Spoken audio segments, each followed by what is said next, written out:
Wow, truly. If there was one movie that I knew would flop, not just by watching the movie or even the trailer, but just by watching the announcement poster, then that would be Supergirl. Now let me open your eyes, dear viewer, as I tell you why Supergirl is an even more disastrous for DC than you can probably even imagine. And no, this is not clickbait by some, just like some other YouTubers do. This is actual stuff, actual informative stuff. So tune in. Supergirl was first announced in the DCU slate Gods and Monsters, released in January 31st in DC's official YouTube channel. It was said to be inspired by Tom King's run of Woman of Tomorrow, and from there it was speculated that this movie would be an intergalactic story, just like, in the comics. Now, people were not interested.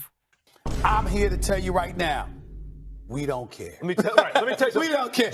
Of course, because Supergirl is not that interesting of a character. She's interesting. We have seen her in many great animated shows, animated movies, and also in the Injustice 2 game, but they were very, you know, skeptical about it.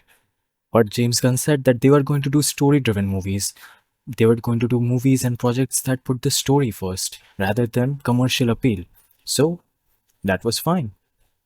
But the main audience, the general audience, they weren't interested because, as I said earlier, Supergirl is not that interesting of a character. She doesn't have that gravitas that is needed for a wide commercial appeal and to tell a brilliant story. And so the makers had two choices. Choice one, hiring great actors, great lead actor, great director who knows what they're doing, and a writer who actually gives a fuck about the character and, can actually write. Or, just cancel the movie altogether. Nobody would have asked them. Both of those options would have been great, would have been much better, and would have led to a much better outcome. If they made the first choice, then the audience would be like, wow, they made the movie work. They had everything against them.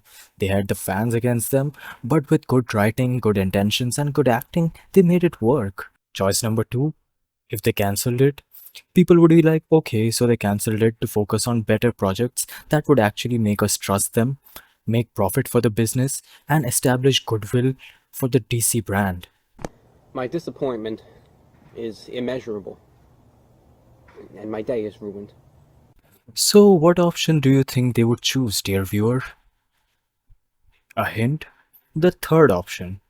They were like, nope, and do what they do best. Make a bad movie, sorry, make a terrible movie, and blame the audience for it, especially men. But this time, even the usual suspects are not defending this crap. The media is also calling out the movie for what it is, a terrible pile of crap. I think they haven't got the money yet. Emotional, damn it. But as of right now, everyone is criticizing it. Everyone is calling it out. But allow this very small YouTuber to explain to you, dear viewer, why this is why this is an even bigger disaster than you might have thought. Because if you're unaware of this, then this is the first DC movie after the acquisition of Warner Brothers by Skydance Paramount, which is owned by David Ellison, for an estimated value of $111 billion. I'm not good at math, but something tells me that's a lot of money. And from what I can guess, David Ellison probably wants to make that money back, or in fact, double the money, because, that's what a clever, no nonsense, and an actually sane businessman wants. A few things to know, dear viewer, about David Ellison. David Ellison loved movies since he was a child, so this is business and passion for him, or you can say both of them combined. And another thing is that he understands a fundamental rule of business that you can only make profit and huge sums of money if you know your target audience and actually give them what they want. Because he's a sane person. But I think people working on DC refuse to understand that. Hence, they give a $170 million budget to a character that mainstream audience doesn't care about. Not only that, but they also give it to a writer who has writing credits of more than 8 years ago. of only one short film. Just one. I am sure, James, David is very supportive of you. He is very supportive of the fact that you are making him lose money even before you got your first DCU movie out. He is very supportive of the fact that you are focusing on lesser known characters that nobody gives a fuck about and hire writers who doesn't know fuck all about not only the characters but also writing in general. And also, I believe he's very, very supportive about the fact he's very supportive of you hiring your wife and brother for every project that you can. Now, to be fair to James Gunn, Superman 2025 was actually decent. It's not a masterpiece or anything, but it was actually watchable. It actually had people who cared about the character. And he has written good movies in the past, like Guardians of the Galaxy and Dawn of the Dead. But his recent projects like Peacemaker, Creature Commandos, nobody gives a damn about them.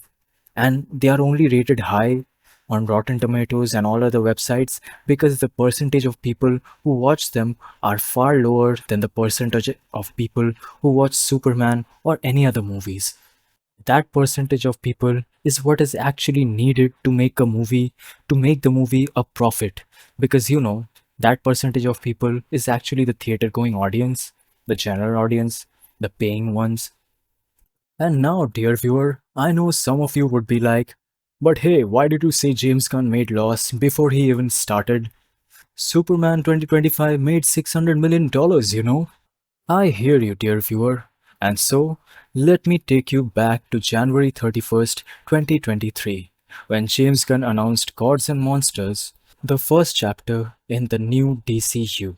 Everyone was excited to see where DC would go with this writer first approach to this unconventional storytelling, but that message did more damage than it did more success. You know why? Because that announcement sent a message that the upcoming four movies in the form of Shazam Fury of the Gods, Blue Beetle, The Flash, and Aquaman and the Lost Kingdom did not matter. And that announcement made DC lose the game even before they began. Really, if James Gunn would have just waited 1 year, like any sane person would have after these movies were out, they made money or not made money, then they should have made the announcement because reviewers from every fucking place were talking about, the movie is okay, the visuals were good, but it doesn't matter because they nuked this. They're starting over with the DC Cinematic Universe, aka the DCU, which will begin from Superman starting in July 2025. So, yeah, who's to blame? I mean, your first major project wouldn't release for at least 2.7 years, and you already 6-7 the universe. I'm sorry, that was a bad joke. So let's try that again. I mean, your first major project wouldn't release for at least 2.7 years, not counting Creature Commandos, and you do this.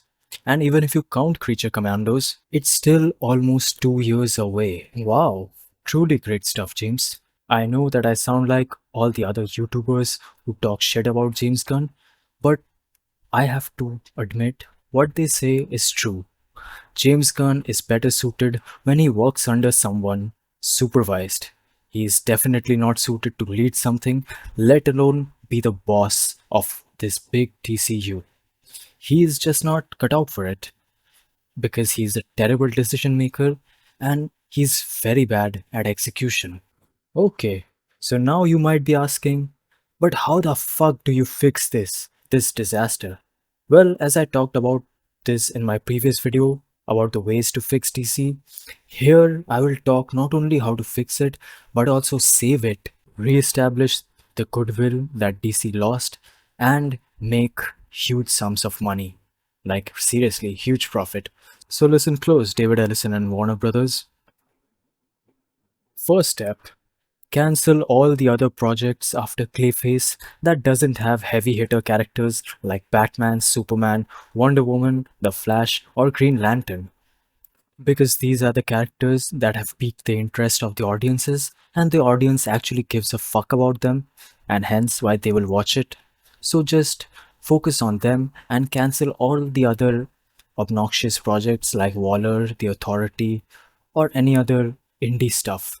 Next, Hire great writers who have experiences, who knows what they're doing, who knows about the characters, and who actually gives a fuck about the characters. Because I don't know if you have noticed or not, Anna Naguera is a terrible writer. She has only fuck all writing credits to her name, and she butchered Supergirl, who was already not as popular. She butchered her to the ground. She only got her job because of activism and not actual competence. Hire someone like James Mangold, who has great experience writing characters about Wolverine and has made great movies like Ford vs. Ferrari and Logan. Hire someone like James Wan, who is also a great writer and who gave DCEU its first billion-dollar hit, Aquaman, in 2018. And he has also directed movies like The Conjuring 2, and Furious 7. Not only horror, he also nails good action movies along with writing great characters. So hire him. Next, you can hire someone like Joss Whedon. Look, I'm not defending his behaviors or his actions on set, but fuck it, that guy knows how to write. He is the guy who knows his stuff, who cares about the characters, the story, and he knows what will work with the audience or not. He gave MCU its first billion-dollar hit in form of the Avengers. And before someone is like, hey, look at the 2017 Justice League movie, you want like that? Well, let me tell you, dear viewer, that movie was just a shadow of Zack Snyder's Justice League. He was given very less time to fix it, and I am damn sure that if Joss Whedon was allowed to make a Justice League movie from the scratch, he would have made a far better movie than Zack Snyder's Justice League. Because his one movie is better than Zack Snyder's entire career of slops. Zack Snyder is a terrible writer. He should never be allowed to make movies. He's a good visual director, and I'll give him that. He's a great visual artist, but in terms of writing, he fucking sucks. So, yeah, hire great writers. And now, hire great actors who can act and has personality. Because I don't think if you have noticed or not, but Millie Alcock, who looks like Kenny Rossmore from We Are the Millers, is not going to cut it or is even capable of becoming the face of an establishing DCU. No hate to David Cornsweet, Nathan Fillion, or Nicholas Hoult. They are fucking perfect, but they can only do so much. Next, stop blaming fans and give them what they actually want. Like it or not, your target audience is men. Us, men. They pay money to go see your movies, they buy the merchandise. Young boys too. They buy the merchandise, they become fans of the character, and they go to the movies to see those characters. So, blaming us will not guilt trip us into liking you. Actually, the opposite will happen. We will move away. We are not asking you to put us on a pedestal, but in a market where superhero fatigue has taken over, why do you think Spider Man still rocks? Because they actually make those movies for us. They make those movies with care, with passion, with the target audience in mind, which is us, men. Next, fire James Gunn or demote him. Because believe it or not, all of these things that I told you are common sense, but they are only actually possible if there is a boss or a leader who's willing to let go of his own ego and fix what's broken. Because the first step to fixing a wound is to address the wound. And James Gunn will just turn a blind eye towards it. He's not going to hire directors who are capable, competent, or even remotely give a fuck about the character. He's going to hire people who are yes men to him, who will say yes to any of his bullshit, who will say yes to anything he says, not challenge him, not argue with him. They will just say yes to him for whatever sake, just to keep their jobs. I mean, how do you explain this? James Gunn also makes contradicting statements. On one statement, he says he's not going to be like Marvel, where he announces a couple of projects and sits on them for years, but his actions are telling a different thing. He has announced a lot of projects, and they are nowhere near to coming to fruition. They are stuck in development hell. Where is Batman the Brave and the Bold? Where the fuck is Batman? So yeah, James Gunn is suited when he's hired by someone else, when he's supervised by someone else, not as a leader, definitely not as a boss. Next, and this is going to be a controversial one, PG-13 first and R-rated later. Believe it or not, most of the audience and fans of DC are young, impressionable kids and teenage boys who are under 18 or under 16. There are mature fans above 20, sure. There are fans of all ages, sure. But most people, most fans are young, impressionable people. And as people in charge, you have to make sure that they can access whatever DCU projects, movies that you are putting out. Because these young fans are the ones who are more interested and are more invested into the characters. They are going to buy the toys, the merchandise, the tickets for, and they are the reason that your movies will become successful. I'm not telling you to not make mature stories. Just look at Batman the Animated Series and Justice League Unlimited. You can tell mature stories with a PG-13 rating. You can tell very mature stories with a PG-13 rating. It can be done. You just have to figure out how and a way to do them. Oh, but I know a lot of them will be like, hey, look at Deadpool. They were R rated, but they became successful. But you know why they became successful? Because Deadpool was that kind of character in the comics. Blood, gore, and profanities were part of his identity. If you don't know, fun fact, Deadpool is called Merc with a mouth, which is why the movies were faithful to the source material and comic accurate, and hence they were successful with the audience. Joker 2019, I know a lot of people love it, but it was an anomaly which left the general audiences confused on which universe it belongs, and its terrible sequel tried to make itself a prequel to The Dark Knight. I'm not even kidding. Just look it up what happens in the end, and you'll know what I'm talking about.